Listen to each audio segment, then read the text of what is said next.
مستمعينا الكرام، ننقل لكم الآن شعائر صلاة الجمعة من المسجد النبوي الشريف بالمدينة المنورة. السلام عليكم ورحمة الله وبركاته।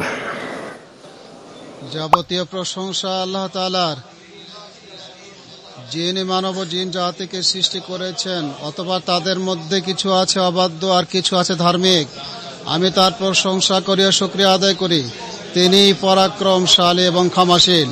আমি সাক্ষ্য দিচ্ছি যে একমাত্র আল্লাহ ছাড়া সত্য কোনো ইলাহ নেই, তার কোনো শরীক নেই। তিনি মুত্তাকিনদের জান্নাতের প্রতিশ্রুতি দিয়েছেন, যার তলদেশে নদী প্রবাহিত হবে। এবং আমি আরো সাক্ষ্য দিচ্ছি যে আমাদের নেতা ও নবী মুহাম্মদ তার বান্দা ও রাসূল, মুহাজির ও আনসারদের মধ্যে ভ্রাতৃত্ব স্থাপন করেছিলেন। আল্লাহ তাআলা তার উপর, তার পরিবার এবং সাহাবীদের উপর বেগবান বৃষ্টির ফোঁটার মতো শান্তি বর্ষিত করুন। অতঃপর আমি নিজেকেও আপনাদেরকে আল্লাহর তাকওয়া অবলম্বনের ওসিয়ত করছি। আল্লাহ তাআলা বলেন, হে মুমিনগণ, তোমরা যথার্থভাবে আল্লাহর তাকওয়া অবলম্বন করো এবং তোমরা মুসলিম না হয়ে কোনো অবস্থায় মৃত্যুবরণ করো না।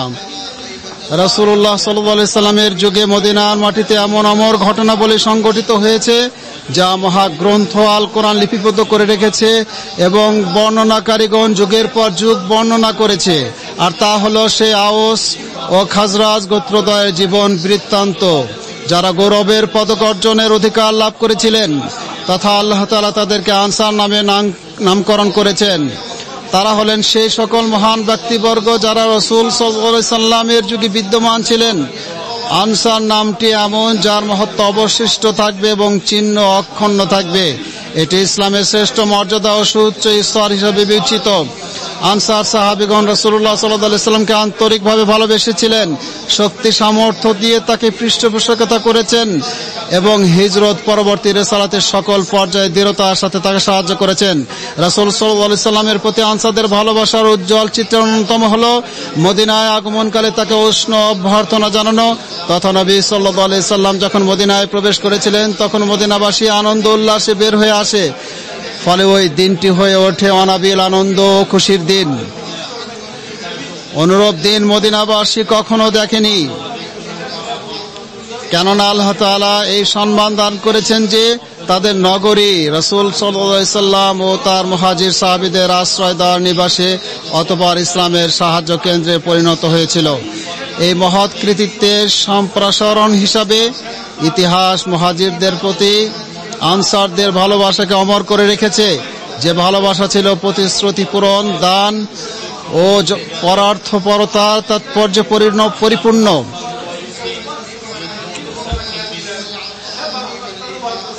মুহাজিরগণ আনসারদের নিকট আগমন করেছিল নিঃস্ব অবস্থায়, যাদের নিকট কোনো সম্পদ ও বাসস্থান ছিল না। আনসারগণ তাদের জানমাল দিয়ে তাদের প্রতি সহমর্মিতা প্রদর্শন করেছিলেন এবং তাদের সাথে বাসস্থান ভাগাভাগি করেছিলেন, যা তাদের মাঝে খাঁটি ভ্রাতৃত্ব সৃষ্টি করেছিল। এবং তাদের ব্যাপারে কোরআনে আয়াত অবতীর্ণ করা হয়ে যা তেলাওয়াত করা হয়। আর তাদের জন্য মুহাজিরদের আগমনের আগে যারা এই নগরীকে নিবাস হিসেবে গ্রহণ করেছে, ঈমান গ্রহণ করেছে, তারা তাদের কাছে যারা হিজরত করে এসেছে তাদের ভালোবাসে এবং মুহাজিরদেরকে যা দেওয়া হয়েছে তার জন্য তারা তাদের অন্তরে কোনো হিংসা অনুভব করে না। আর তারা তাদেরকে নিজেদের উপরে অগ্রাধিকার দেয়, নিজেরা অভাবগ্রস্ত হলেও। বস্তুত যাদেরকে অন্তরের কার্পণ্য থেকে মুক্ত রাখা হয়েছে তারাই সফল কাম। রাসূল সাল্লাল্লাহু আলাইহি সাল্লাম আব্দুর রহমান বিন আউফ ও সাদ বিন রাবি রাদিয়াল্লাহু তাআলা আনহুর মধ্যে ভ্রাতৃত্বের সম্পর্ক স্থাপন করে দিলেন। তখন সাদ রাদিয়াল্লাহু তাআলা আনহু আব্দুর রহমান রাদিয়াল্লাহু তাআলা আনহুকে বললেন, আনসারদের মধ্যে আমি সবচেয়ে অধিক সম্পদশালী ব্যক্তি। আমি আমার সম্পদকে দুভাগ করে দিচ্ছি এবং আমার দুজন স্ত্রী রয়েছে। আপনার যাকে পছন্দ হয় তার নাম বলুন, আমি তাকে তালাক দিয়ে দিব। ইদ্দত শেষে আপনি তাকে বিয়ে করে নেবেন। আব্দুর রহমান রাদিয়াল্লাহু তাআলা আনহু বলেন, আল্লাহ আপনার পরিবারের সম্পদে বরকত দান করুন। আপনাদের স্থানীয় বাজার কোথায়? তারা তাকে বাজার দেখিয়ে দিলেন। এটি ভ্রাতৃত্বের এমন বন্ধন ইতিহাসে যার দৃষ্টান্ত বিরল। তা উম্মতের জাগরণ ও রাষ্ট্রীয় সভ্যতার ভিত্তি বিনির্মাণ করেছে এবং শান্তি, নিরাপত্তা, ইনসাফ ছড়িয়ে দিয়েছে। একজন আনসারী তার মুহাজির ভাইয়ের নিকট প্রস্তাব পেশ করছে নিজের সম্পদ দুজনের মাঝে দুভাগ করে নেওয়ার, তবে এই উন্নত অবস্থানটিকে অধিকতর মর্যাদাবোধ মোকাবেলা করেছে। ফলে মর্যাদা ও আত্মসম্মান বোধ সম্পন্ন হৃদয় এ প্রস্তাব গ্রহণে বিরত থাকলো এবং বলল, আল্লাহ আপনার পরিবারে এবং সম্পদে বরকত দান করুন, আমাকে আপনাদের বাজার দেখিয়ে দিন। দিনই ভ্রাতৃত্ববোধ বিস্ময় সৃষ্টি করে, এটি দিনের একটি নিদর্শন। কোরআন এর প্রতি গুরুত্ব আরোপ করেছে এবং সুন্নাহের প্রশংসা করেছে। মহান আল্লাহ তাআলা বলেন, মুমিনগণ তো পরস্পর ভাই ভাই। রাসূল সাল্লাল্লাহু আলাইহি সাল্লাম বলেছেন, তোমরা আল্লাহর বান্দা হিসাবে ভাই ভাই হয়ে থাকো। এক মুসলিম অপর মুসলিমের ভাই, সে তার উপর অত্যাচার করবে না, তাকে অপদস্থ করবে না এবং হে প্রতিপন্ন করবে না। সহিহ মুসলিম। কিয়ামতের দিন যখন সূর্য মানুষের একেবারে নিকট চলে আসবে, তখন ভ্রাতৃত্বের বন্ধন তার অধিকারীদের মহান ছায়ায় ও পরম দয়াময়ের হেফাজতের আশ্রয় নিয়ে আসবে। হাদিসে কুদসিতে মহান আল্লাহ তাআলা বলেন, আমার মহত্বের কারণে যারা পরস্পরকে ভালোবেসেছে তারা কোথায়? আজ আমি তাদের আমার বিশেষ ছায়া দান করব। আজ এমন দিন, যেদিন আমার ছায়া ব্যতীত অন্য কোনো ছায়া থাকবে না। সহিহ মুসলিম।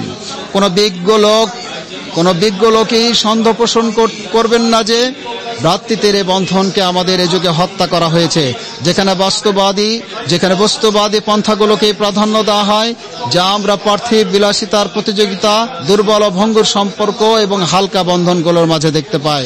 খাঁটি ভ্রাতৃত্ববোধে তাৎপর্য উজ্জীবিত করা দিনী ও দুনিয়াবি দাবি। এবার এই ভ্রাতৃত্ববোধের ছায় একজন মুসলিম তার অপর মুসলিম ভাইয়ের ব্যাপারে আশ্বস্ত বোধ করে, তার হৃদয়ে প্রশান্তি লাভ করে, তার সাথে কথা বলতে স্বাচ্ছন্দ্য বোধ করে, তার সাক্ষাতে উদ্গ্রীব থাকে, তার সাথে দুঃখ কষ্ট ভাগাভাগি করে, তার ব্যথাতুর সময়ে সে সান্ত্বনা জানায়। ফলে এটি জীবনের সৌন্দর্য এবং হৃদয়ে প্রফুল্লতার প্রতিফলন ঘটায়। আনসার সাহাবীগণ রাসূল সাল্লাল্লাহু আলাইহি সাল্লামের মাদ্রাসা থেকে শিক্ষা লাভ করেছেন এবং তারা তার চোখের সামনে প্রতিপালিত হয়েছেন। ফলে তাদের মাঝে কেউ এমন ঘটনার জন্ম দেন যা দেখে স্বয়ং আল্লাহ তাআলা হাসেন এবং বিস্ময় প্রকাশ করেন, আর এতে আশ্চর্য হওয়ার কিছু নেই। হঠাৎ করে রাসূল সাল্লাল্লাহু আলাইহি সাল্লামের নিকট মেহমান আগমন করলে তিনি বললেন, কে মেহমানদারি করাবে? আবেদনে সাড়া দিয়ে একজন আনসারী ব্যক্তি তার মেহমানদারির দায়িত্ব গ্রহণ করলেন এবং তাকে সঙ্গে করে তার বাসায় নিয়ে গেলেন। তার স্ত্রী তাকে বলল, বাচ্চাদের আহারযোগ্য পরিমাণ ব্যতীত আর কোনো খাবার নেই। তাই তারা মেহমানকে সম্মান জানানোর জন্য কৌশল স্বরূপ বাতি নিভিয়ে ও বাচ্চাদের ঘুম পাড়িয়ে দিল, যাতে খাবার পরিবেশন করা হলে মেহমান যেন মনে করে যে তারাও তার সাথে খাবারে অংশগ্রহণ করছে। অথচ তারা অভুক্ত থেকে ক্ষুধার্ত অবস্থায় রাত্রি যাপন করলো। অতঃপর তাদের কর্মকাণ্ডে আল্লাহ তাআলা হেসেছেন এবং আশ্চর্য হয়েছেন মর্মে রাসূল সাল্লাল্লাহু আলাইহি সাল্লাম তাদেরকে সুসংবাদ প্রদান করলেন। এই ঘটনার যথাযথ বর্ণনা দিতে ভাষা অপারগ, আর তাদের কর্মকাণ্ডে আল্লাহ তাআলা আশ্চর্য হওয়া ও হাসায় ঘটনার গুরুত্ব বোঝাতে যথেষ্ট। মেহমানদারি করা পৌরুষদীপ্ত মানুষের বৈশিষ্ট্য এবং ইসলামী নৈতিকতার অন্তর্গত। রাসূল সাল্লাল্লাহু আলাইহি সাল্লাম বলেছেন, যে ব্যক্তি আল্লাহ ও আখিরাতের প্রতি বিশ্বাস রাখে সে যেন তার মেহমানকে সম্মান করে, সে তাকে সম্মান করবে আল্লাহর নিকট সওয়াবের প্রত্যাশায়। আনসারদের একটি অবস্থান হলো যে রাসূল সাল্লাল্লাহু আলাইহি সাল্লাম তাদের মধ্য থেকে এমন একজন ব্যক্তি সম্পর্কে সংবাদ দিয়েছেন যিনি পৃথিবীতে বিচরণ করছেন, অথচ তিনি জান্নাতবাসীদের অন্তর্ভুক্ত। হ্যাঁ, তিনি এমন ব্যক্তি যাকে জান্নাতের সুসংবাদ দেওয়া হয়েছে। তিনি জান্নাতে স্থান করে নিয়েছেন। বস্তুত তিনি অন্তরের ইবাদত তথা স্বচ্ছ হৃদয়, পরিচ্ছন্ন আচার আচরণ ও চিত্তের পবিত্রতার মাধ্যমে এই যোগ্যতা অর্জন করেছিলেন। তিনি কেবল ভালো কথাই বলতেন। কোন মুসলিমকে কল্যাণ করা যা কিছু আল্লাহ দিয়েছেন সে বিষয়ে অন্তরে কোনো অহংকার বা বিদ্বেষ পোষণ করতেন না। ঈমান তার অন্তরকে পবিত্র করেছে, তাকওয়া তার আত্মাকে মার্জিত করেছে, অথচ শয়তানের প্রবণতা, অবিশ্বাস ও মন্দ ধারণার প্রাধান্য, প্রতিশোধের স্পৃহা, অবজ্ঞার দৃষ্টিভঙ্গি, ভাইয়ের কাছ থেকে অন্যায় ও আঘাতমূলক কথা, প্রতিবেশীর অত্যাচার এবং আত্মীয়র কাছ থেকে দুর্ব্যবহার ইত্যাদি মোকাবেলা ও প্রতিরোধ করা সহজ বিষয় নয়। মানুষের জীবন্ত সীমা লঙ্ঘন, অবিচার এবং অধিকারের দ্বন্দ্ব দ্বারা আক্রান্ত হওয়ার এমন উজ্জ্বল উদাহরণ বর্জিত নয়। তারপরও সে নিশ্চিন্তে ঘুমায়, প্রতিটি কালো দাগ মুছে ফেলা এবং তার উপর দিয়ে যাওয়া প্রতিটি বেদনাদায়ক পরিস্থিতি ভুলে যাওয়ার মাধ্যমে। অন্তরে বিশুদ্ধতা কারো সহজাত বৈশিষ্ট্য হয় এবং তা অবিচলিত থাকা কতই না সুন্দর। সে তো সকালে উপনীত হয় এমন ভাবে যেন কিছুই ঘটেনি। যারা তার প্রতি অন্যায় ও জুলুম করেছে, আল্লাহর কাছে সওয়াবের প্রত্যাশায় সে তাদেরকে ক্ষমা ও মার্জনা করে দিয়েছে। আল্লাহ তাআলা বলেন, তারা যেন ওদেরকে ক্ষমা করে এবং ওদের দোষ ত্রুটি উপেক্ষা করে। তোমরা কি চাও না যে আল্লাহ তোমাদেরকে ক্ষমা করুন? আর আল্লাহ ক্ষমাশীল, পরম দয়ালু। অর্থাৎ কর্মের ধরন অনুপাতে প্রতিদান নির্ধারিত হয়। আপনি যেমন আপনার বিরুদ্ধে যারা অন্যায় করে তাদেরকে ক্ষমা করেন, আমিও আপনাকে ক্ষমা করব। আর আপনি যদি তাদের ভুল ত্রুটি মার্জনা করেন, আমিও আপনার ভুল ত্রুটি মার্জনা করে দেব। যদি এই উপলব্ধি সমাজে ছড়িয়ে যায় এবং সমাজের লোকজন তা অর্জনে আগ্রহী হয়, তবে এর কাঠামো শক্তিশালী ও মজবুত হবে, এর নিরাপত্তা শক্তিশালী হবে এবং পারস্পরিক হৃদ্যতা, ভালোবাসা ও সহানুভূতির চেতনা বিরাজ করবে। আর বিরোধ ও সংঘাত পরাজিত হবে ও হ্রাস পাবে এবং সন্দেহ সংশয়ের পথ বন্ধ হয়ে যাবে। এতে কোনো সন্দেহ নেই যে সুস্থ অন্তরের লোক মানসিক প্রশান্তি ও সুখময় অবস্থায় ঘুমান। পক্ষান্তরে অন্যরা বিছানায় ছটফট করে, রাগে কান্নাকাটি করে, প্রতিশোধ স্পৃহা, হিংসা ও ঘৃণার অনুভূতি তাকে উত্তেজিত রাখে। সে রাতে আরাম পায় না এবং দিনের বেলায় হাসি খুশি থাকতে পারে না। দিনের সমর্থনে আনসারদের অমর অবস্থানের মধ্যে রয়েছে বদর দিবসে তাদের অবস্থান, যা তাদের পতাকা বাহক সাদ বিন মুআজ রাদিয়াল্লাহু তাআলা আনহুর কথায় প্রতিফলিত হয়েছিল। তিনি রাসূল সাল্লাল্লাহু আলাইহি সাল্লামকে বলেন, আমরা আপনার প্রতি ঈমান এনেছি, আপনাকে সত্যরূপী বিশ্বাস করেছি এবং সাক্ষ্য দিয়েছি যে আপনি যা নিয়ে প্রেরিত হয়েছেন তা সত্য। এ ব্যাপারে আমরা আপনার প্রতি অঙ্গীকারাবদ্ধ।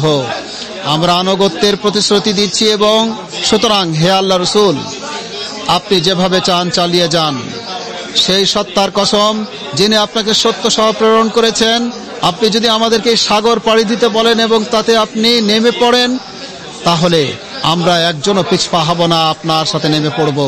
কাজেই আল্লাহর দয়ায় আমাদেরকে সাথে নিয়ে আপনি চলতে থাকুন। তারপর সাদ রাদিয়াল্লাহু তাআলা আনহুর কথা শুনে রাসূল সাল্লাল্লাহু আলাইহি সাল্লাম আনন্দিত হলেন। দিনকে সমর্থন করা প্রত্যেক মুসলমানের জন্য বাধ্যতামূলক। এটি অনুসরণ করা, মেনে চলা, নিষেধকৃত বস্তু পরিত্যাগ করা, এর বিধান কায়েম করা, সন্দেহের খণ্ডন করা এবং প্রজ্ঞা ও উত্তম উপদেশের সাথে এর দিকে আহ্বান করার মাধ্যমে। আল্লাহ তাআলা বলেন, হে মুমিনগণ, যদি তোমরা আল্লাহকে সাহায্য করো তবে তিনি তোমাদেরকে সাহায্য করবেন এবং তোমাদের পা সমূহ সুদৃঢ় করবেন।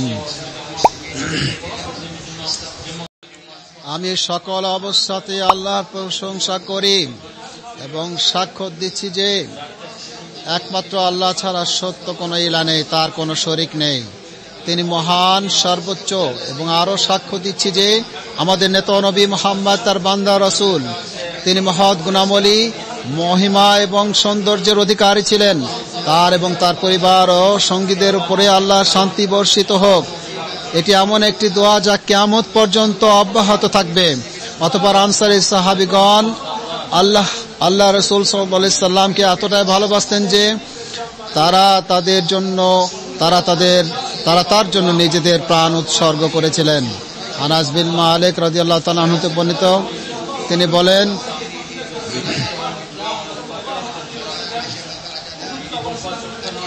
আনসারদের গর্বের জন্য এতটুকু যথেষ্ট যে তারা আল্লাহ রাসূল সাল্লাল্লাহু আলাইহি সাল্লামকে সেই দিনে আশ্রয় দিয়েছিল যেদিন তাকে স্বীয় সম্প্রদায়ের লোকেরা বহিষ্কার করেছিল। কিয়ামত পর্যন্ত এটা তাদের সম্মানের বিষয় হিসাবে বিবেচিত হবে। সুতরাং এতে আশ্চর্যের কিছু নেই যে আনসাররা সম্মানের মুকুট অর্জন করতে পেরেছিলেন। নবী সাল্লাল্লাহু আলাইহি সাল্লাম এসব বলে তাদেরকে সম্মান করেছিলেন। আনসারদেরকে ভালোবাসা ইমানের লক্ষণ, আর মুনাফিকের লক্ষণ হলো আনসারদের প্রতি বিদ্বেষ পোষণ করা। সহিহ বুখারী ও মুসলিম। হে আল্লাহ, আনসারদেরকে ক্ষমা করুন, তাদের সন্তানদের ক্ষমা করুন এবং তাদের সন্তানদের সন্তানগণকেও ক্ষমা করুন। সুনান নাসাই। যে ব্যক্তি আমার আনসারদেরকে ভালোবাসে, আল্লাহ তাকে ভালোবাসেন, আর যে ব্যক্তি তাদের ঘৃণা করেন আল্লাহ তাদেরকে ঘৃণা করেন।